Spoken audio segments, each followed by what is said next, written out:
वो कैसे दूरी, 2 गज की दूरी रहो कह देना आसान होता है, पर वो इतना आसान नहीं है गरीबों के लिए। कितने माइग्रेंट बेचारे चलते चलते गए, ट्रेनों में दब गए। गरीबी कितनी है, आज क्या हालत हो गई है हमारे देश की। कोरोना वायरस इस तरह से फैल चुका है कि हम दुनिया के दूसरे नंबर पे पहुंचने वाले हैं, ब्राजील को भी छोड़ देंगे। श्री नरेंद्र मोदी जी के दोस्त ट्रंप साहब और ये इंडिया फर्स्ट और सेकंड नंबर पे रह गया है। 48 लाख कोरोना वायरस केस हो चुके हैं और 60,000 से ज्यादा मौतें हो चुकी हैं। बहुत कुछ करना चाहता था इस कोरोना वायरस के लिए, 8 महीने में शायद बहुत कुछ कर सकता था, पर करने नहीं दिया गया। जेल में जानबूझ के मुझे इस तरह से रखा गया कि मतलब समझ लीजिए कि टॉयलेट करने के लिए आधे घंटे के लिए लाइन लगानी पड़ती थी, नहाने के लिए आधे घंटे के लिए लाइन लगानी पड़ती थी। गर्मी इतनी हो जाती थी कि कपड़ा पहन के पूरा नहा के पूरा बिस्तर बिछा के बिस्तर को भी भिगा देता था, तब जाके लेटता था। और वो 150 लोग, 534 लोगों की रहने की जगह है वो, लेकिन 1600 कैदी थे। अब बताइए वहां पे कैसे सोशल डिस्टेंसिंग हो जाएगी। वो ख्वाब था। लोगों की सांसें, लोगों की बदबुआं, लोगों की मतलब पेशाब की महक, और एक टॉयलेट होता था, 150 लोगों के बीच एक टॉयलेट। किस तरह से जिंदगी गुजरी है। और एक बात बता दूं, सिर्फ मैं नहीं सफर किया हूं, पूरी फैमिली को हरास किया है। पूरी फैमिली को जिस तरह से प्रताड़ित किया गया है उसका कोई बयान नहीं है। गोपाल दीक्षित जी, शेखर जी, मैं हायस कर रहा हूं अपनी सेहत, अब तो कुछ बनाऊंगा। वहां तो पतली दाल से जिंदगी बस चलानी थी।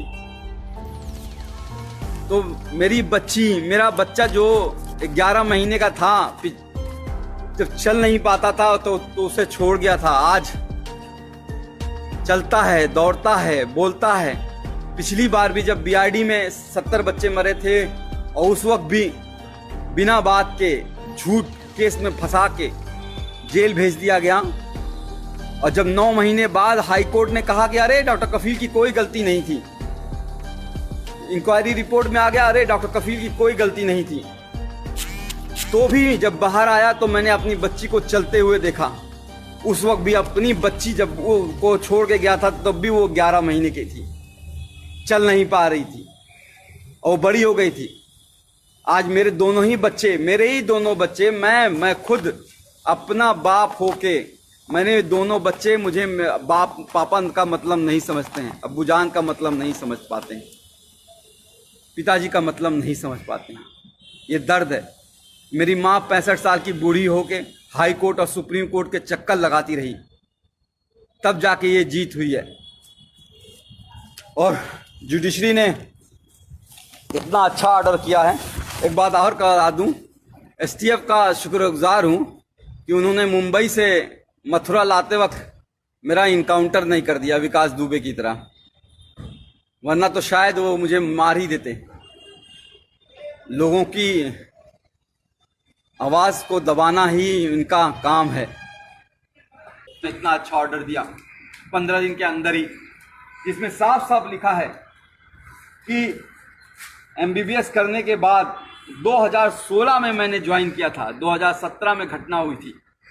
1 साल का जूनियर था मैं, जूनियर मोस्ट डॉक्टर, और फिर भी उन बच्चों को बचाने के लिए जी जान लगा दी और उसके बावजूद उनको जेल भेज दिया गया। और ये नहीं, इसके अलावा नहीं, the petitioner and his other family member including the detainee were continuously harassed and victimised by the state authorities including the district administration Gorakhpur by several means. मेरे यानी कि मुझे ही नहीं, पूरी फैमिली को सरकार ने बुरी तरह से तोड़ना चाहा। मेरे भाई पे गोली मारी गई थी, आपको याद होगा शायद, वहाँ पे जहाँ पे चीफ मिनिस्टर खुद मौजूद रहते हैं, 500 मीटर दूरी पर। आज 3 साल होने जा रहे हैं उस बात को, एक भी कोई गिरफ्तारी नहीं हुई, कोई चार्ज नहीं हुआ है। कहते हैं कि मैंने भड़काऊ भाषण दिया था, कहते हैं कि मैंने 2 धर्मों के बीच, 2 रिलीजन के बीच एनमिटी, हेट्रेड, वायलेंस फैलाने की कोशिश की।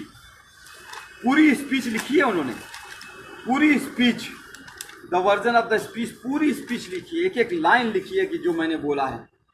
और उसमें उन्होंने कहा है कि मैंने ऐसा कोई बात नहीं की थी जो कि किसी भी धर्म के बीच में नफरत फैलाए। मैंने बात की थी देश की अखंडता की, यूनिटी की, सद्भावना की। मैंने बात की थी एजुकेशन की, हेल्थ की, एम्प्लॉयमेंट की, इकोनॉमी की, रोड की, हाउसिंग की। मैंने बात की थी उन 70 बच्चों की जो बीआरडी में मर गए हैं। मैंने बात की नहीं उन 8 लाख बच्चों की जो इंडिया में मर गए थे उस साल। मैंने बात की थी कि हमारे 50% बच्चे कैसे कुपोषण का शिकार हैं। मैंने बात की थी कि इंडिया कैसे एड्स और HIV का हब बनता जा रहा है। मैंने बात की थी कि 72% ऑफ पॉपुलेशन हमारी अभी भी हेल्थ स्ट्रक्चर वहाँ पे है ही नहीं। आज हालत दिखाई दे रही है ना। आज कह रहे हैं हम इतना GDP खर्चा करेंगे, 1% GDP खर्चा होता था। एक गरीब को इलाज नहीं मिलता है और मर जाता है तो बेचारे कंधे पे लाद के लेके चले जाते हैं। उसके लिए लड़ा था, कैंप किया, पूरा इंडिया घूमा, 103 कैंप किए, 50,000 बच्चों को देखे, मुफ्त में दवाइयाँ दी। अकेले नहीं किया, बहुत से डॉक्टर्स, बहुत से लोग मेरे साथ शामिल थे, बहुत लोगों ने साथ दिया। पर हुआ क्या, उसको भी दबा दिया गया। इस कोरोना टाइम के मैं जब रियली काम कर सकता था, शायद कोई नई दवा खोज सकता था कोरोना के खिलाफ, शायद कोई नई वैक्सीन खोज सकता था, टीका खोज सकता था, उस वक्त जेल में डाला। बहरहाल बाहर आ गया हूँ, कोशिश करूँगा और फिर से मुख्यमंत्री योगी आदित्यनाथ जी से निवेदन करूँगा कि मुझे नौकरी पे वापस ले लें। 3 साल से सस्पेंड किए हुए हैं। कैसे ज़िंदगी चल रही है, कैसे फाइनेंशियल कंडीशन है, आपको बता नहीं सकता। सुप्रीम कोर्ट और हाई कोर्ट की फीस कैसे भरी गई है, बता नहीं सकता। DM अलीगढ़ को हाई कोर्ट का ऑर्डर मिल गया था, लेकिन फिर भी 12 घंटे तक ये लोग यही कोशिश करते रहे कि किसी तरह से कोई और केस में फंसा दें। जैसे इन्होंने पिछली बार अलीगढ़ में जब मुझे गिरफ्तार किया था मुंबई से, तो जब मुझे बेल 10 फरवरी को मिल गई थी तो 4 दिन तक कोर्ट के आदेश के 2-2 बार आदेश के बावजूद छोड़ा नहीं मुझे। इलीगली मुझे डिटेन करके रखा और फिर NSA लगा दी। NSA मतलब नेशनल सिक्योरिटी एक्ट। मैं टेररिस्ट हूँ क्या? दाढ़ी ये जो बढ़ जाती है, जेल में बढ़ जाती है। आज तक कभी आपने सुना है मैं किसी हिंदू, मुस्लिम, सिख, ईसाई या किसी में धर्म के भेदभाव में करता हूँ? 50,000 जो बच्चों को देखा, पूछा कोई कौन गरीब है, कौन अमीर है, कौन किस जाति का है, कौन किस धर्म का है? उस पर इल्ज़ाम लगाओगे? इल्ज़ाम वो लगाते हैं जिनका खुद का दिमाग गंदा होता है, जो भरा होता है गंदगी से, वो दिमाग वो लगाते हैं। लेकिन कोई ये नहीं बात कर रहा माइग्रेंट, हमारे करोड़ों लोग किस तरह से पैदल चले और चलते चलते मर गए, उस धूप में, कड़ी धूप में मर गए। ये बात नहीं हो रही है कि अनएम्प्लॉयमेंट कितना बढ़ गया है, लोगों को नौकरियां नहीं है, लोगों को खाने को नहीं है। 500 रुपया आपके अकाउंट में डाल दिया गया है, अब आपको 3 महीने तक 500 रुपया चलाइए। 5 किलो चावल दे दिया गया है, आप पूरी 8 लोगों की फैमिली है, खाते रहिए 3-6 महीने तक। लेकिन कोई भी सरकारी हॉस्पिटल में नहीं जाना चाहता है। क्यों? क्योंकि सरकारी हॉस्पिटल की हालत ख़राब है। वहाँ गरीब जाएगा, गरीब मरेगा, और गरीब मरता है तो मर जाने दो, क्या फ़र्क पड़ता है।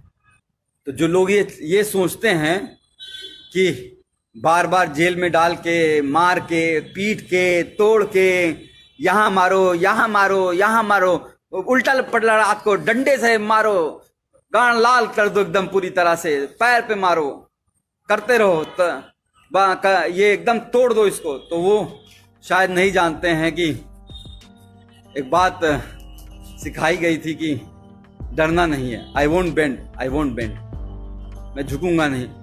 डरना आता नहीं हमें, चाहे जितना भी डरा लो। हर बार एक नई ताकत से उठेंगे, चाहे जितना भी झुका लो। सहयोग बहुत दिनों तक रहता है, दिमाग खराब हो जाता है।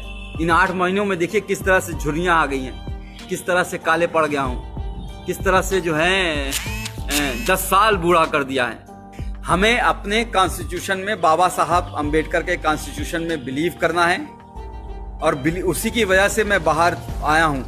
मैं बच्चों के साथ नहीं हूँ, चूँकि कल रात में पुलिस की घेराबंदी हो रही थी और कुछ और बातें हो रही थी जिसको हम डिस्कस नहीं कर सकते हैं, तो इस वजह से अभी बच्चे मेरे पास पहुँचे नहीं हैं।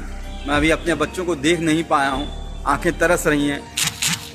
गले मिलना चाहता हूँ अपने बच्चों के साथ, अपनी माँ की गोद में लेट के रोना चाहता हूँ, सीरियसली रोना चाहता हूँ।